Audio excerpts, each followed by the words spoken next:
और इसी बीच आपको सीधा महाराष्ट्र लिए चलते हैं।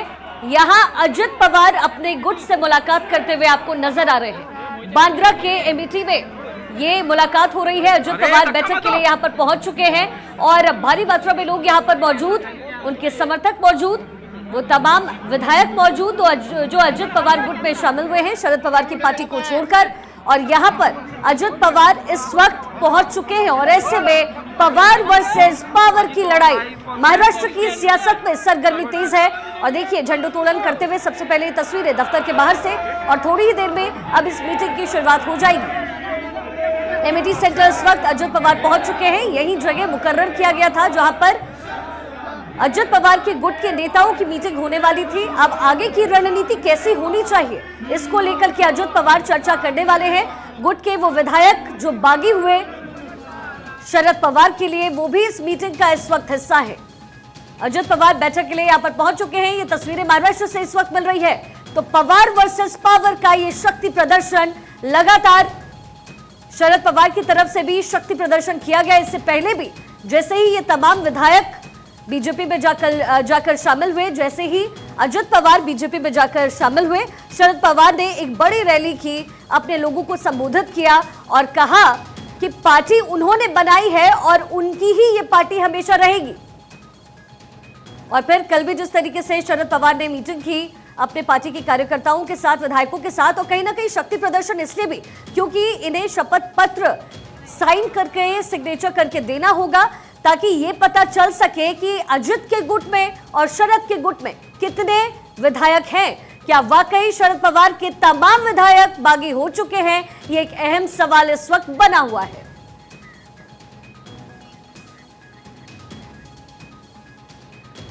अविनाश पांडे मेरे सहयोगी मेरे साथ इस वक्त जुड़ गए हैं। अविनाश, जो तस्वीरें इस वक्त मिल रही है, अजित पवार और उनका गुट एक साथ इस वक्त है, राष्ट्रगान वहां चल रहा है, लेकिन तस्वीरें कितनी बदलने की उम्मीद, क्योंकि शपथ पत्र सिग्नेचर करके इन तमाम विधायकों को देना है ताकि ये जो आंकड़ों का खेल है, आंकड़ों की जो राजनीति है, वो क्लैरिफाई हो पाए। जी जी बिल्कुल, जैसा कि अभी यहाँ पे अजित पवार जी पहुंचे हुए हैं, इसके पहले प्रफुल्ल पटेल जी पहुंचे थे और इसके साथ ही जो विधायकों की संख्या थी तकरीबन 10 से 12 विधायक यहाँ पे एनसीपी गुट के पहुंच चुके थे। अभी यहाँ पे अजित पवार जी पहुंचे हुए हैं राष्ट्रगान के बाद। अब सीधा वो हमारे पीछे स्टेज पे जा रहे हैं अजित पवार जी। और इसके साथ ही जो एक चुनौती है, यहाँ पे सभी का रजिस्ट्रेशन, जो और भी कार्यकर्ता आए हुए हैं पूरे महाराष्ट्र से, यहाँ कार्यकर्ता अलग अलग जगह से आए हुए हैं, विधायक, नगर सेवक, हर तरह के कार्यकर्ता यहाँ पे आए हुए हैं, अजित पवार जी का साथ में लगे हुए हैं। अब सबसे बड़ा सवाल जो साइन करके देने वाली बात है, अभी आकलन किया जा रहा है कि जो बाकी विधायक यहाँ पे हैं वो भी आ जाएंगे। हालांकि इसमें एक चीज और सामने आई है कि कुछ विधायक जो अजीत गुट के थे वो शरद पवार के खेमे भी जा चुके हैं, वहां पे भी पहुंचे हैं, वहां पे अपनी हाजिरी लगाए हैं। और नहीं, लेकिन अविनाश, ये तो 9 विधायक जो इनके साथ थे वो तो थे ही, लेकिन छगन भुजबल तो बड़े वो कह रहे थे, छगन भुजबल, कि जो जितने भी विधायक हैं शरद पवार के, वो सभी अजित गुट में शामिल हो जाएंगे। तो ये जिस कॉन्फिडेंस से छगन भुजबल ने कहा कि आज शक्ति प्रदर्शन में ये दिखेगा।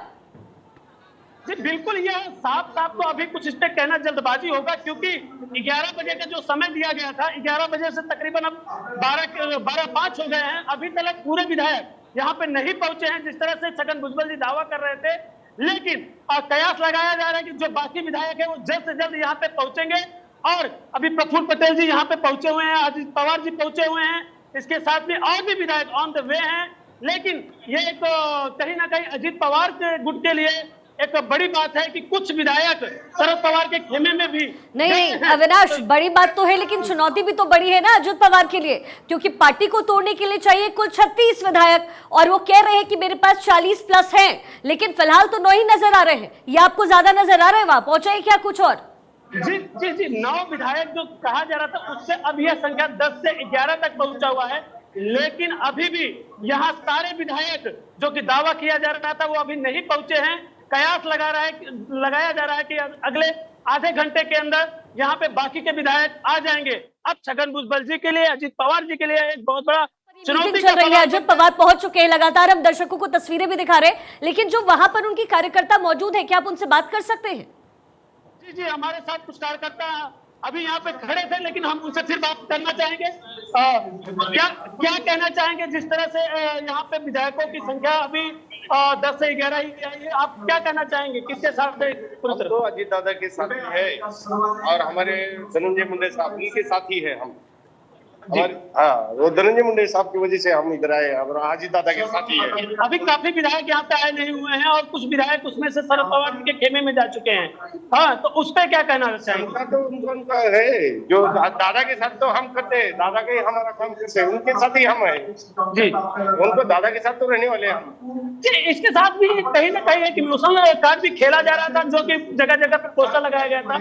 जिस तरह से 40 विधायक की बात कही जा रही थी और अब यहाँ पे पहुंचे हैं अभी 10 से 12 विधायक, तो किस तरह से अब यह जो संख्या साबित करना था उस पर कहीं ना कहीं कुछ विधायक कम पड़ रहे हैं या काफी कम आ रहे हैं, इस पे क्या कहना चाहेंगे? ऐसा है, सभी विधायक दादा के साथ में थोड़ा आप रुकिए, सबर करिए। दादा के साथ में सभी विधायक है और जल्दी आपको सब देखने को मिलेंगे, सब विधायक सामने मिलेंगे। जी, कार्यकर्ताओं का उत्साह देखने को यहाँ जो मिल रहा है कम नहीं हो रहा है, लेकिन उनका कहना है कि थोड़ा सा सबर रखिए, सारे विधायक यहाँ आएंगे और धीरे धीरे आएंगे और हमारी जो अजीत पवार साहब ने जो फैसला लिया है वो सही साबित होगा और हम संख्या बल साबित करने में कारगर साबित होंगे। जी। तो अविनाश, अब चूंकि वहां कितने विधायक पहुंच चुके हैं, क्योंकि लगातार इंतजार हो रहा है संख्या बल, क्योंकि नंबर गेम यहीं पर राजनीति हो रही है। छगन भुजबल ने साफ कहा कि हमने एनसीपी को तोड़ा नहीं है, हमने शरद पवार को नहीं तोड़ा और जो कुछ भी सीखा है वो तो शरद पवार से ही सीखा है। जी, अजीत पवार जी को संख्या बल साबित करने के लिए जादू यात्रा 36 तो पहुंचना ही है, लेकिन एक चिंता का विषय कहीं ना कहीं उनके माथे पे जो पसीने की सिकन देखी जा सकती है कि अभी पूरे विधायक यहाँ पे नहीं पहुंचे हैं। अभी तक देखा जाए तो सब विधायक को आ जाना चाहिए था, क्योंकि अजीत पवार जी अब पहुंच चुके हैं यहाँ पे और अभी यहाँ पे 12 से 13 विधायक पहुंचे हुए हैं और उनका ये कहना है, उनके कार्यकर्ताओं का ये कहना है कि अभी और विधायक आ रहे हैं और जल्द से जल्द पहुंच जाएंगे और हम दावे के साथ ये कह सकते हैं कि हम संख्या बल के आंकड़े को छू लेंगे। नहीं, लेकिन अविनाश, शरद पवार तो साफ साफ कह रहे हैं अपने गुट के साथ मीटिंग के बाद कि जितने भी विधायक टूटकर उनके पास गए हैं वो उन्हें वापस ले आएंगे। शरद पवार जी का दावा करने वाला बात एक अलग बात है, लेकिन यहाँ जो हम सिचुएशन देख पा रहे हैं, अपनी आंखों देखी जो आपको हाल बता रहे हैं, यहाँ पे सिचुएशन अलग है।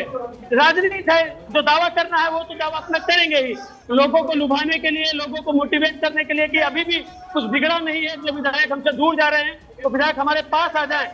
लेकिन अभी एक बहुत बड़ा प्रश्न बना हुआ है कि अजीत पवार जी के पास बड़ी संख्या में विधायक आना शुरू हुए। अभी अभी हमारे साथ में ये 2-3 विधायक एक साथ में अब भी आए हैं, वो वहां पे आप हमारे पीछे भीड़ देख सकते हैं। तो इस तरह से ये संख्या बढ़ता जा रहा है। जो उनके कार्यकर्ता दावा कर रहे हैं वो कहीं ना कहीं सच साबित होते दिखाई दे रहा है, लेकिन जो साफ साफ पिक्चर है वो कुछ समय के बाद ही क्लियर हो पाएगी कि किसके खेमे में कितने विधायक और कौन अपनी संख्या। बिल्कुल बिल्कुल, अपनी राजनीति वहीं पर ये चमका पाएंगे। लेकिन अविनाश, सवाल ये भी है कि अगर 37 का आंकड़ा, ये जो नंबर गेम है, अगर वो पार नहीं हो पाता है तो क्या इन तमाम विधायकों का निलंबन हो जाएगा? देखिए, ये तो जाहिर सी बात है, अगर वो विधायक की संख्या को कंप्लीट नहीं कर पाएंगे तो शरद पवार जी की तरफ से, उनकी पार्टी की तरफ से बाकी विधायकों का निलंबन तो वाजिब है और वो करेंगे, ये एक्शन लेंगे। क्योंकि इसके पहले भी जितेंद्र आवार जी ने भी कहा था कि हम जो विधायक बागी हुए हैं उनके खिलाफ उनको निलंबित करेंगे वगैरह, ये सारी बात उन्होंने कही थी।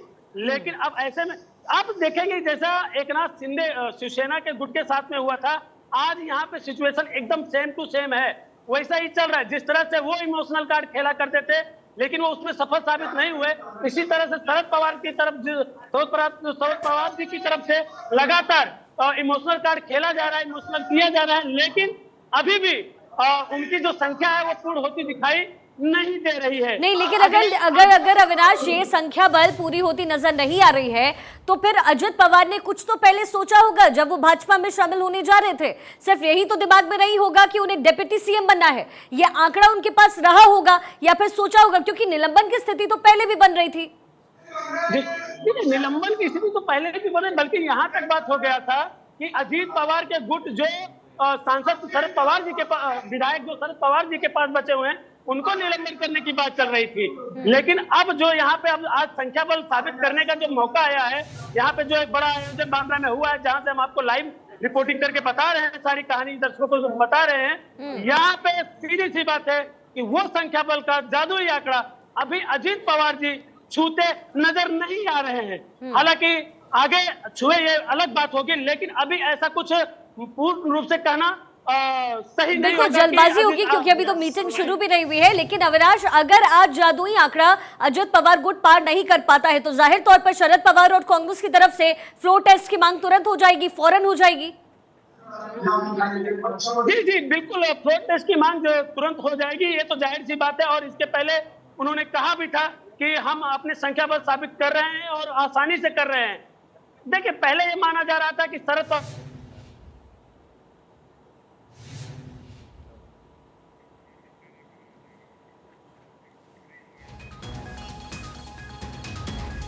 ठीक है अविनाश, आपके पास मैं आऊंगी वापस। और इसी बीच ये तस्वीरें फिर से मिलनी शुरू हो चुकी है। तो महाराष्ट्र की राजनीति में जो उठा पटक है वो इन तस्वीरों से आप अंदाजा लगा सकते हैं। आपको हम लगातार ग्राफिक्स के जरिए आंकड़े भी दिखा रहे हैं। क्या कुछ आंकड़ा इस वक्त कह रहा है, महाराष्ट्र विधानसभा की मौजूदा स्थिति क्या है, कैसी है, इन आंकड़ों में आपको नजर आ रहा है। बीजेपी प्रवक्ता प्रमोद स्वामी जी इस वक्त हमारे साथ जुड़ गए हैं। प्रमोद जी, बहुत बहुत स्वागत है आपका भारत 24 पर। लेकिन क्या कह रहे हैं दिल आज, क्योंकि यहाँ तो दिल और दिमाग दोनों का गेम था। अजित पवार दिल के गेम में भले हार गए हो, लेकिन दिमाग के गेम में वो जीत गए। लेकिन अभी भी जीत पक्की नहीं है, क्योंकि यहाँ पर आंकड़ों को समअप करना बहुत जरूरी है अजित पवार के लिए। यहाँ उनको प्रूव करने की आपको क्या लग रहा है, क्या कर पाएंगे वो? देखिए, ऐसा है कि आंकड़े प्रूफ कर पाएंगे या नहीं कर पाएंगे ये तो अभी समय बताएगा। लेकिन ये घटना क्यों घटी, थोड़ा सा इसकी अगर पृष्ठभूमि में आप जाएं तो ये मंथन एनसीपी में बहुत दिनों से चल रहा था। और नरेंद्र मोदी जी की, प्रधानमंत्री जी की जो लोकप्रियता है उसको देखते हुए एनसीपी के नेताओं को लग रहा था कि 2024 में एक बार फिर मोदी जी को देश का प्रधानमंत्री बनना चाहिए।